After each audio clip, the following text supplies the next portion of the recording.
"Sir, you need to come with us." The words were polite. That made them worse. Sergeant Elijah Reeds sat in 2A, buckled in, one hand resting on the armrest, the other on the folded boarding pass he had already scanned twice before stepping onto the plane. He looked up slowly. The flight attendant standing over him wore a practiced smile that had no warmth in it. Beside her stood a gate supervisor in a navy blazer, and behind him, 2 airport security officers waited with the patient posture of men who had already been told how this scene was supposed to end. Around them, the first-class cabin had gone quiet. Carry-on bags hung half-lifted in the aisle. A woman across from him stopped fastening her seatbelt. A businessman farther back lowered his phone just enough to stare without pretending not to. Elijah did not move, and he was 63 years old, broad-shouldered even now, his back still straight in the way military discipline never quite leaves a body. His skin was deep brown, his jaw still hard, his hair cut close and silvered around the temples. He wore a dark wool coat over a pressed shirt, no nonsense, no flash, the kind of man who looked exactly like what he was. A veteran, a man who had seen enough of this country to know the difference between an inconvenience and an insult. He kept his voice calm. "Come with you where?" The gate supervisor cleared his throat. "There's been an issue with your seating assignment." Elijah looked down at the seat number stitched into the divider beside him, then at the boarding pass in his hand, then back at the man. "No," he said, "there hasn't." The flight attendant's smile tightened. "Sir, if you could cooperate, we'll get this resolved quickly." There it was. That word. Cooperate. Another clean little word institutions use when they need obedience more than truth. Elijah's gaze moved from the supervisor to the security officers, then back again. "I boarded with Zone 1. My pass scanned, I sat where your ticket told me to sit." A murmur moved through the cabin. The woman across the aisle frowned. The businessman in row 3 leaned farther out. The supervisor lowered his voice, not because he wanted privacy, but because he wanted control. "You've been reported by another passenger." Elijah's eyes narrowed. "Reported for what?" The man hesitated. That was all Elijah needed, because an innocent procedure never hesitates before saying what it's doing. The flight attendant jumped in. "Sir, there was concern that you may not be seated in the correct cabin." Elijah stared at her, not because it was surprising, because it was familiar. The same accusation, dressed in different uniforms for 50 years. "You don't belong here. This space is for someone else. You look like a mistake that needs correcting." His voice stayed flat. "So, someone looked at me, looked at this seat, and decided one of us must be wrong." The woman across the aisle put a hand over her mouth. Now, people understood. Now the cabin could hear the thing they were all pretending not to hear. The supervisor stiffened. "Sir, no one is making assumptions." Elijah almost laughed, but there was nothing funny about this. "Then why are there security officers at my seat before anyone has even checked the manifest?" There was silence, because it was glaring. Procedure had not brought them. Bias had. The flight attendant tried again. "Sir, please, let's avoid making this more difficult." Elijah leaned back into the seat. The old scar in his shoulder, the one from a blast outside Kandahar, throbbed faintly the way it always did when weather changed or his patience thinned. "I'm not the one making this difficult," he said. The supervisor's face hardened. "Last request, sir." Now the whole plane was listening, and in row 4, a teenage boy had already stopped pretending to play on his tablet and started recording. Elijah knew that too. He could feel the shift. The air inside the cabin had changed. This was no longer a misunderstanding. It was a test. Not just of his seat, of his dignity, of whether they could push him out quietly and let everyone else tell themselves it had probably been justified. Elijah lifted his boarding pass. Then his veteran's ID held both up where the supervisor could see them clearly. "My name is Elijah Reeds, United States Army retired. I served this country for 26 years. I am ticketed in 2A, and I am not leaving this seat because another passenger got nervous at the sight of a black man in first class." The sentence cracked through the cabin like a dropped glass. Someone whispered, "Oh my God." The gate supervisor's face went pale, then red. The flight attendant's composure bent, and just behind them, the lead security officer looked uncomfortable for the first time, because now the truth had been named. Not just the event, the motive, and once motive gets dragged into the light, institutions panic. The supervisor took a breath, then made the mistake that would cost the airline everything. He turned to the security officers and said, loud enough for half the plane to hear, "Remove him." And that was the moment the cabin changed, because until then, it had just been one man being humiliated. Now, everyone on that plane had to decide what kind of witness they were going to be. And the first person to answer was not who anyone expected. "Touch him, and I'm getting off this plane." The voice came from row 3, sharp, female, certain. Heads turned. A white woman in a camel coat stood from her seat, one hand gripping the armrest, the other already reaching for her phone. She looked like corporate money and old schooling, the kind of passenger airline staff were trained not to antagonize. Her voice did not shake. "I watched this man board before me. I saw his boarding pass. I saw the gate scanner go green. And if you put your hands on him, I'm off, and I'll be posting every second of it." That alone would have been enough to rattle the aisle. But then a man in row 1 spoke too. Then another voice from 4C. Then a mother across the middle cabin curtain leaned into the aisle and said what everyone suddenly felt. "He stays, or we all go." The flight attendant blinked. "What?" The businessman in row 3 stood now, briefcase forgotten at his feet. "You heard her." More phones came up. More seats unbuckled. The teenage boy in row 4 did not stop recording. The cabin had crossed a line. It was no longer spectatorship. It was resistance. The supervisor looked around as if the plane itself had betrayed him. "This is highly inappropriate," he snapped. A woman near the window laughed bitterly. "No," she said.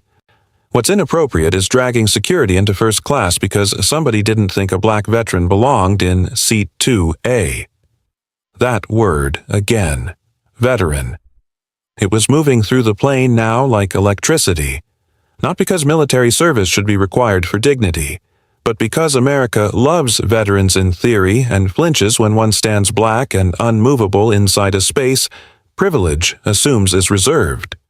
The lead security officer raised a hand. "Let's calm down." Elijah did not take his eyes off the supervisor. "I am calm." The officer nodded once. He believed him. That made things worse for the airline, because the officers could now see what the passengers could see. Elijah was not disruptive, not drunk, not threatening, not confused. He was simply refusing to surrender a seat he had paid for because someone else had weaponized discomfort. The supervisor took out a tablet, started tapping furiously. Too late. Whatever neat story he was hoping to build had already broken apart in public. The flight attendant turned to him and whispered something. He whispered back. Then a new voice cut through the tension. A young black woman from premium economy stepped into the aisle near the curtain. She wore a navy blazer and a hospital badge clipped to her bag. Her face was tight with contained rage. "My brother died in uniform," she said. "If you remove that man for sitting in the seat he paid for, I will walk off this plane with every nurse and doctor heading to that medical conference in Dallas. Try us." Now the room shifted again, because solidarity had moved from moral support to operational consequence. This was no longer just a scene. It was becoming a delay, a staffing problem, a public relations disaster. The supervisor looked like he wanted to force control back into the room through sheer entitlement. Instead, he made another mistake. He pointed at Elijah and said, "He is refusing a crew instruction." The woman in the camel coat fired back instantly. "No, he's refusing an injustice. Learn the difference." The security officer looked away. Elijah sat still, but inside him something had shifted. He was not surprised by the airline. He was surprised by the passengers, not because they were brave, because they were tired enough to stop mistaking silence for civility, tired enough to finally let a line be drawn, and somewhere near the galley, behind the closed cockpit door, the captain was being told there was a boarding delay due to a passenger compliance issue. What nobody in the aisle knew yet was that the captain had heard Elijah Reed's name before, and when he stepped out to see for himself, the airline's problem was about to become much bigger than a seat. Captain Nathan Cole had flown combat airlift missions before most of the passengers on Flight 281 had learned how to read a departures board. He had seen panicked crowds, mechanical emergencies, and weather systems big enough to swallow a runway whole. What he had little patience for was a lie dressed in procedure.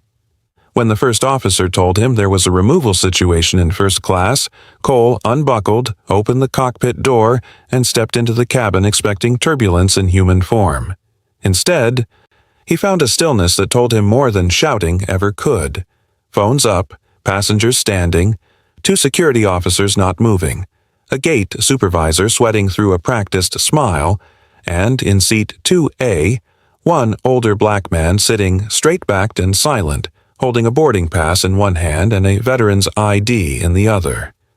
Cole's eyes landed on the ID first, then the face. Then something old and buried stirred. He knew that face. Not personally, but by type. Service. Command. That look soldiers carry when they have already decided they will not be shamed out of what is theirs. Captain Cole stepped forward. "What exactly is happening here?" The supervisor turned quickly. "Captain, thank you. We're handling a non-compliant passenger." The entire cabin reacted at once. "No, that's not what happened. Check the manifest." The woman in the camel coat pointed directly at the supervisor. He was singled out because someone didn't think he belonged in first class. The doctor in the blazer added, "Your crew called security before checking his ticket." Cole turned to the security officers. "Is that accurate?" The lead officer paused. That pause told Cole everything. Elijah finally spoke. "My seat is 2A." Cole extended a hand. "May I see your pass, sir?" Elijah handed it over without a word. Cole checked the boarding pass, then the digital seat chart on the supervisor's tablet. Then he looked up, and for the first time since this began, the airline had a problem it could not smooth over. Captain Cole's voice went cold. "He is seated in the correct seat." The cabin exhaled all at once. Not relief. Not yet. It's vindication. The supervisor's mouth opened. "Captain, another passenger reported—" Cole cut him off. "I didn't ask who reported him. I asked whether he was in the correct seat. He is." The flight attendant spoke. There was concern about— Cole turned toward her. "About what?" She said nothing, because the answer had become too ugly to say in front of witnesses. Cole handed Elijah back his boarding pass carefully, then asked, quieter, "Sir, have you been treated with respect during this process?" Elijah held his gaze. "No." The captain nodded once. He did not apologize immediately. Good officers know timing matters. If you apologize before you restore order, institutions swallow the apology and keep the harm. So first he turned to the supervisor. "Get your personnel off my aircraft." The aisle went dead quiet. The supervisor stared. "Captain, you heard me." There was no room for interpretation in the man's voice.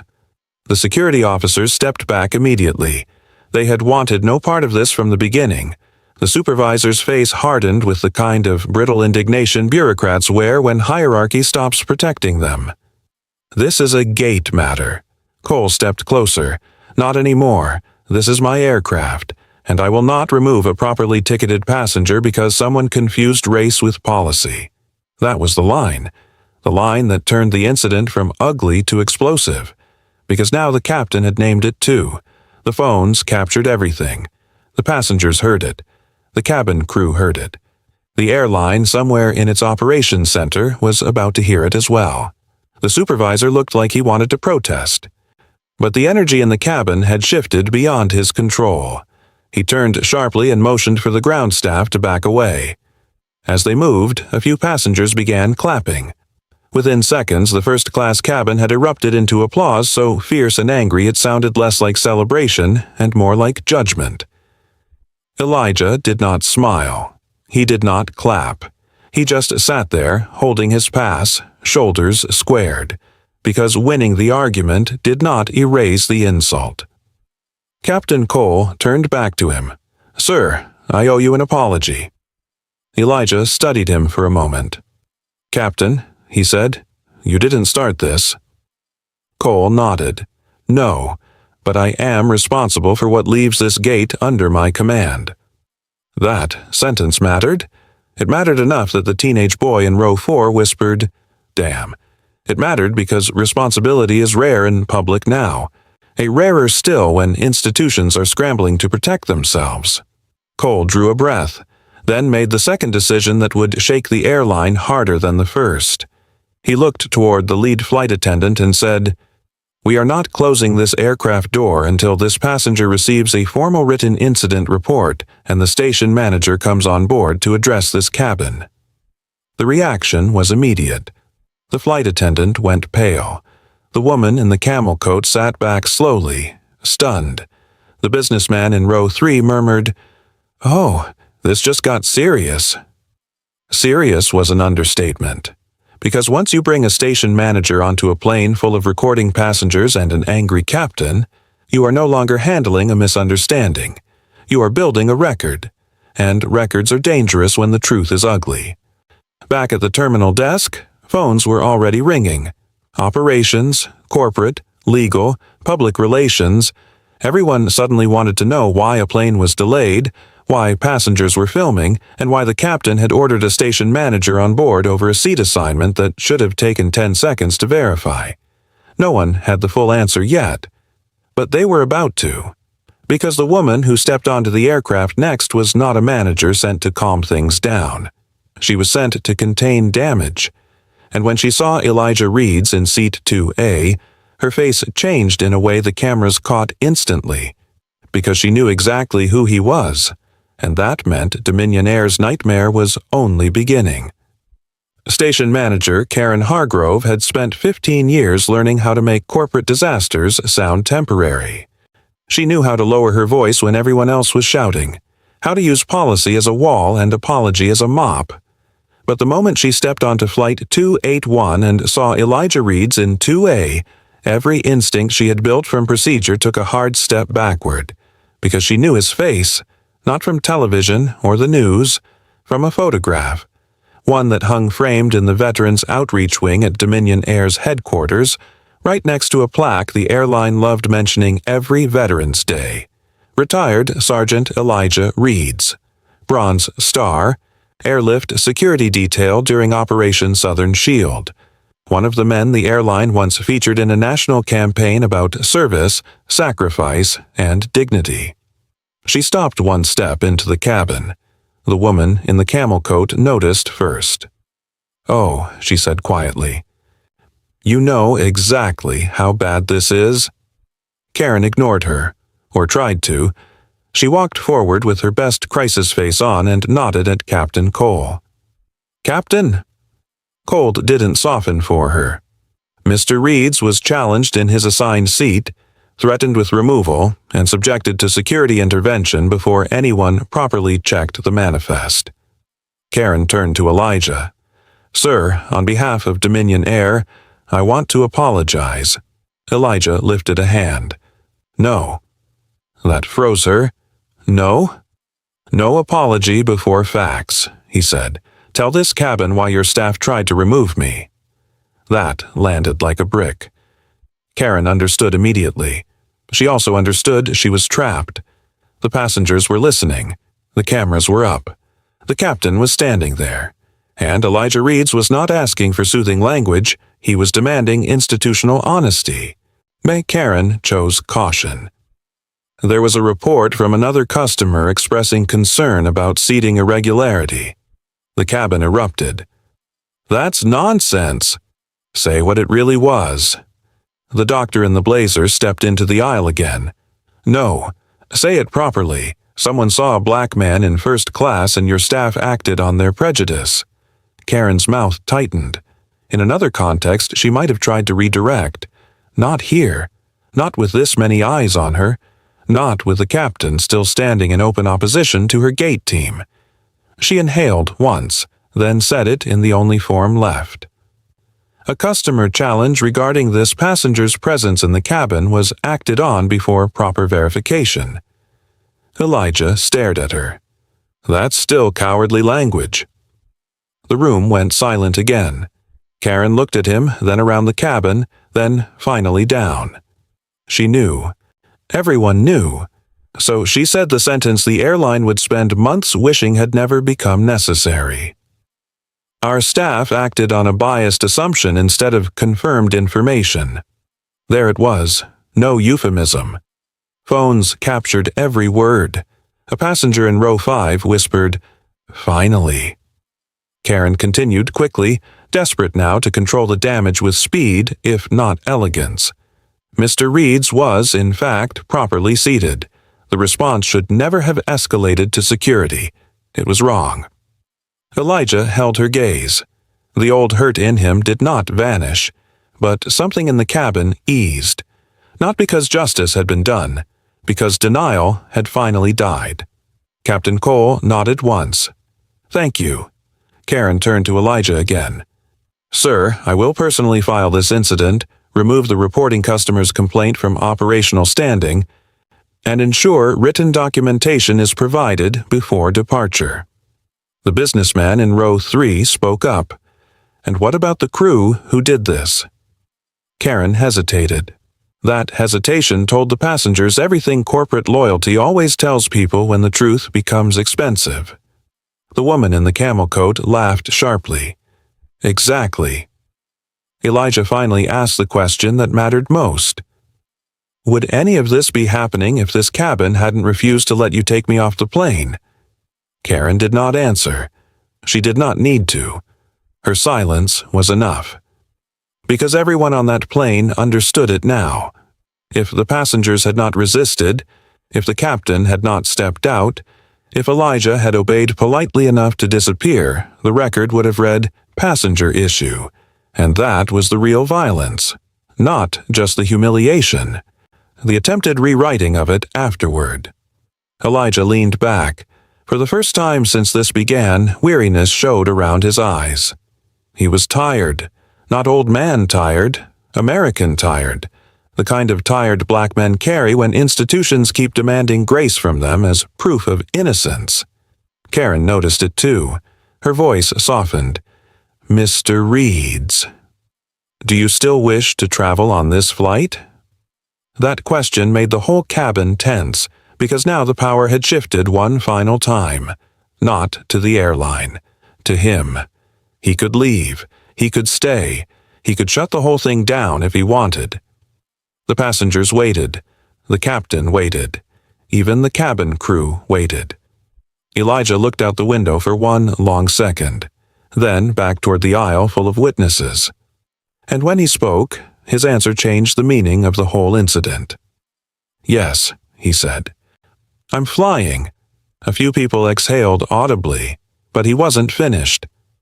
"I'm flying," he repeated, "because I'm tired of being told to surrender space just because someone else is uncomfortable seeing me in it."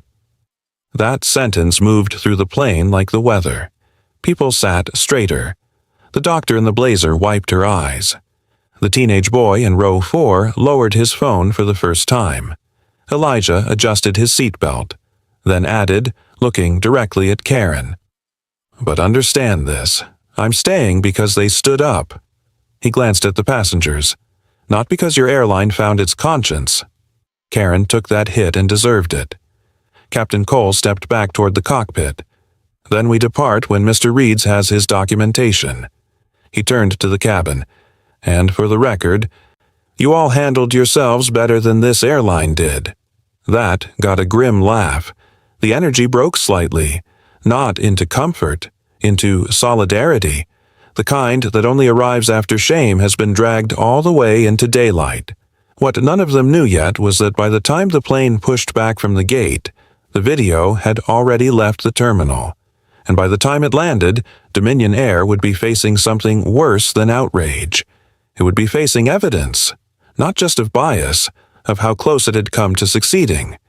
By the time Flight 281 reached cruising altitude, the clip had already hit 3 major platforms. First from the teenager in row 4, then from the doctor, then from the woman in the camel coat, whose post included a line that spread fastest of all. They tried to drag a black veteran out of first class because somebody decided he looked suspicious in his own seat. Within hours, the video had millions of views, enough to trigger the cycle every corporation fears. Outrage, headlines, tagging, old receipts. Then came the still image, the framed promotional photo from Dominion Air's Veterans Campaign. Elijah Reed's in uniform, younger but unmistakable. Someone posted it side by side with the clip of him sitting in 2A while security hovered over him. The caption was merciless. They used his image when it sold tickets. They questioned his presence when he used one. That was the moment the story stopped being a bad incident and became a national humiliation. Morning cable ran it. Military pages ran it. Civil rights accounts ran it. Even competing airlines began issuing syrupy statements about dignity and service that sounded suspiciously like marketing dressed as morality. By the time Elijah landed in Houston, Dominion Air's stock had dipped 3 points. By noon, a veterans advocacy coalition demanded disciplinary action. By 2 p.m., 3 lawmakers had posted public questions about discriminatory removal practices in premium cabins. And by evening, the airline's CEO, who had been in Zurich when the video broke, was on a red-eye back to the States with legal counsel on speakerphone and a headache no medicine could touch. Meanwhile, Elijah sat alone in his hotel room, jacket folded over a chair, television muted, watching his own face loop through outrage he had never asked to become famous for. There was no victory in it, only exhaustion. He thought about all the times the country had asked men like him to serve quietly, endure quietly, and suffer quietly so everybody else could keep feeling stable. He thought about the way the supervisor had said cooperate, the way the passengers had risen, the way the station manager had only found her honesty after cameras forced her to. Then his phone rang. Unknown number. He let it ring twice before answering. "Mr. Reed's." A woman's voice. Careful, corporate, trained. "Yes. This is Naomi Calder, office of the CEO at Dominion Air. The chief executive would like to meet you personally." Elijah stared at the muted television. "And why would I do that?" A pause. "Because the airline would like to make this right." Elijah almost laughed, not because it was funny, because institutions always reach for repair once the damage costs money. He kept his voice even. "Your airline had a chance to make it right before the passengers stopped your staff." The woman swallowed audibly. "Mr. Reed's, I understand your anger." "No," he said quietly, "you understand your exposure." Silence. "Good, let her hear the difference." Finally, she said, "The CEO is asking, respectfully." Elijah looked toward the city lights outside the hotel window. He was tired, but not too tired to know leverage when it arrived. "What time?" The meeting was set for the next morning. At Dominion headquarters. Same city, different altitudes. And as Elijah hung up, the television replayed the moment the captain said, "This is my aircraft." He watched his own face on the screen. Calm, still, unmoved. Then he turned the television off. Because tomorrow he was not walking into that building as a passenger. And he was walking in as the living evidence of what that airline had tried to do when they thought no one important would stop them. And this time, there would be no gate supervisor between him and the people who truly needed to answer. Dominion Air's headquarters smelled like polished wood and expensive coffee. Elijah arrived 10 minutes early, not because he respected their time, but because old military habits do not disappear just because institutions disappoint you. He was led through a lobby full of screens, slogans, and framed photographs celebrating service, diversity, and community. He almost stopped at the Veterans Campaign wall. Almost. Then he kept walking. The hypocrisy was too fresh to deserve his attention. In the executive boardroom, the CEO was already waiting.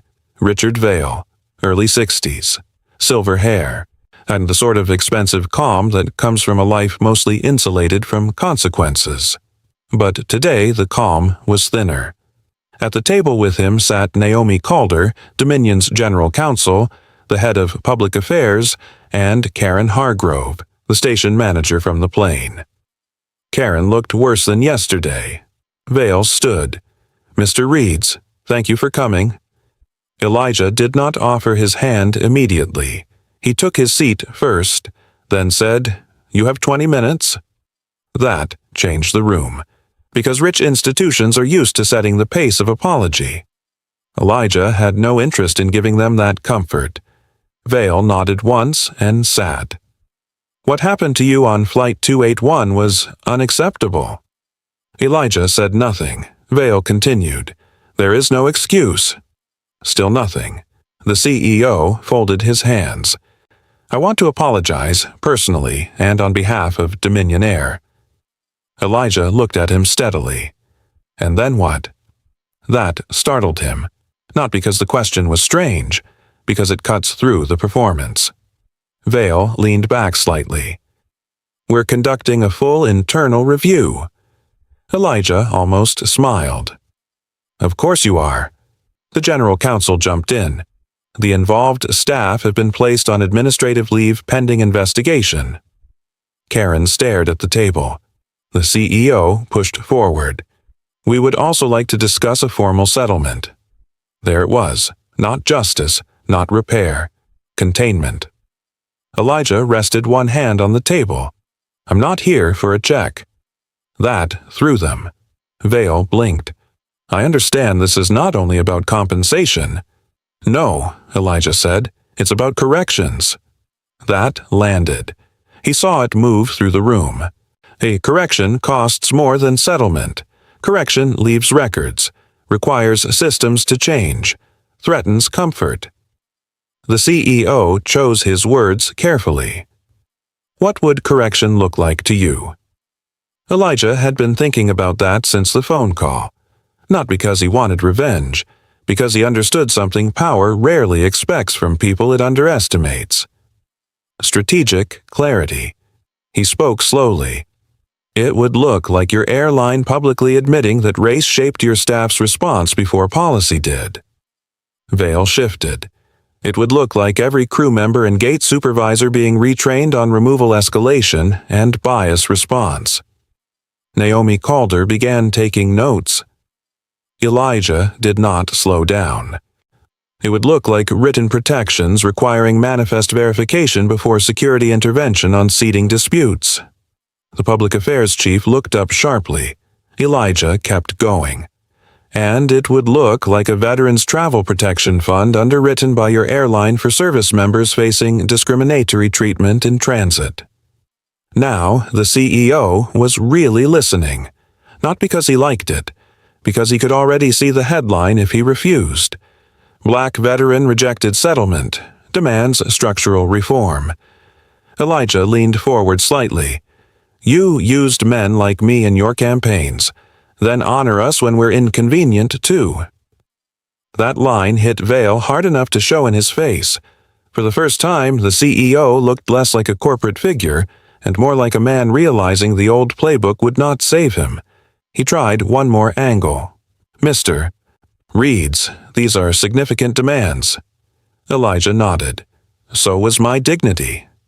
Silence. The station manager finally spoke, voice thinner than usual. "You're right." Everyone looked at her. Karen swallowed. "You're right," she repeated. "We only did the right thing after the passengers forced us to." There it was again. Truth. Still ugly. still useful. Elijah turned toward her. And would you have stopped it if they hadn't? Karen said nothing. That answer, too, was enough. The CEO drew a long breath, then asked the only question left. If we agree, will you say publicly that the airline took responsibility? Elijah sat back. Now they were honest. Now they had reached the real negotiation. He held Richard Vale's gaze for 3 full seconds, then said, "If you do it fully." Vale nodded once. "Then we have a deal." No one smiled. No one relaxed. Because everyone in that room understood something the airline had not understood at the gate. The man they tried to remove was no longer just a passenger. He was now the standard against which their response would be measured. And if they failed this time too, there would be nowhere left to hide. The press conference happened 3 days later. Dominion Air had wanted a controlled statement. Elijah insisted on standing in the room. That mattered, because too many corporations apologize through podiums and paragraphs while the people they harmed remain abstract. Not this time. The cameras lined the ballroom. Reporters filled every seat. Veterans groups stood along the walls. The woman in the camel coat was there too, seated beside the doctor from the flight. So was the teenager from row 4, with his mother, invited by a civil rights nonprofit that had tracked the video to its source. Captain Cole sat in the second row in full uniform. The symbolism was almost too neat. But real life sometimes arranges itself when truth gets loud enough. CEO Richard Vale stepped to the podium first. He did not smile. "Dominion Air failed Mr. Elijah Reeds," he said. "Our staff acted on biased assumptions before verified facts. That is the truth." The room reacted immediately. Pens moved, cameras clicked harder. Vale continued. He announced the retraining, the manifest verification policy, the suspension and investigation, the Veterans Protection Initiative, the fund, the oversight board, everything Elijah demanded. Then he stepped back and yielded the podium to Elijah. That was the final reversal. Not because Elijah wanted a stage. It because the same institution that tried to remove him from a seat now had to give him the microphone. He stood slowly, walked to the podium, looked out over the room. For one moment, he thought about refusing to say anything polished, about letting the entire thing sit in silence. Then he spoke. "I was not removed from that plane," he said, "because passengers chose not to let dignity be handled like a customer service issue." A murmur of agreement moved through the room. He looked toward the cameras. "What happened to me was not unusual. That's the problem." There it was. The real accusation. Not just against Dominion, against the whole machine. Elijah's voice stayed steady. "When people looked at me in that seat, some of them did not see a paying passenger. They saw a question mark." He paused. "A threat. A mistake. A body in the wrong place." The room stayed dead still. "But I have spent my whole life serving a country that keeps asking black people to prove they belong in spaces we have already paid for many times over." No one looked away now. Not the CEO, not the press, not the public affairs team that had probably begged for softer wording. Elijah continued. "This was never about first class. It was about who gets presumed legitimate." That line would be on social media within 30 seconds. He knew it. Some of you want this to be a story about one bad call. It isn't. He leaned in slightly. It's a story about a system that still mistakes black dignity for defiance. And there it was. The sentence the airline could not edit. The one no corporate statement could absorb safely. The room held its breath around it. Then Elijah straightened. But it is also a story about what happens when people refuse to sit quietly and watch injustice pretend to be procedure. He turned slightly toward the passengers from Flight 281. The woman in the camel coat wiped her eyes. The doctor held his gaze and nodded once. Captain Cole stared forward, jaw tight. Elijah finished simply. They tried to remove me from the plane. He let that sit. Instead, the passengers refused to fly. Silence, then applause. Real applause. Loud enough to fill every corner of the room. Loud enough to sound like judgment and healing at the same time. And, for the first time since the supervisor said, "Remove him," Elijah let himself breathe fully. Not because the country had changed overnight, it hadn't, but because this time, for once, the shame had stayed where it belonged. Not on him. On the institution that had earned it. The months that followed changed more than Dominion expected. Other airlines quietly adopted similar Manifest First protocols before regulators could force them. Veterans groups expanded Elijah's policy model into a broader travel dignity campaign. Civil rights organizations used the case in national training materials. And the video from Flight 281 kept resurfacing every few weeks, not because people enjoy outrage, but because sometimes a clip becomes a mirror society does not get to turn away from. Elijah did not become an activist in the theatrical sense.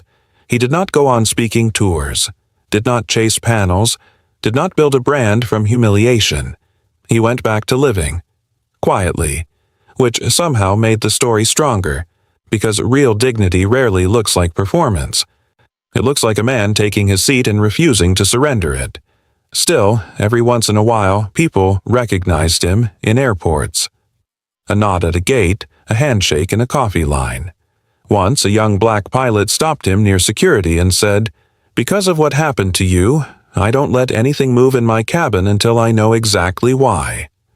That one stayed with him. Not because it was flattering, because it meant the moment had done what moments almost never do. It had entered structure. It had become behavior, a correction. And somewhere, on some future plane, that meant another black passenger might be left in peace not because the world had become kinder, but because somebody had finally learned what it costs when bias gets documented in public. That matters too. Sometimes justice is not fireworks. Sometimes it is paperwork, policy, and memory sharp enough to keep the same harm from being repeated quite so easily. If you stayed with this story until the very end, subscribe, turn on the notification bell, and tell me in the comments. When the supervisor told security to remove Elijah, do you think he already knew it was wrong, or did he only realize it after the passengers made silence impossible? Comment your thoughts.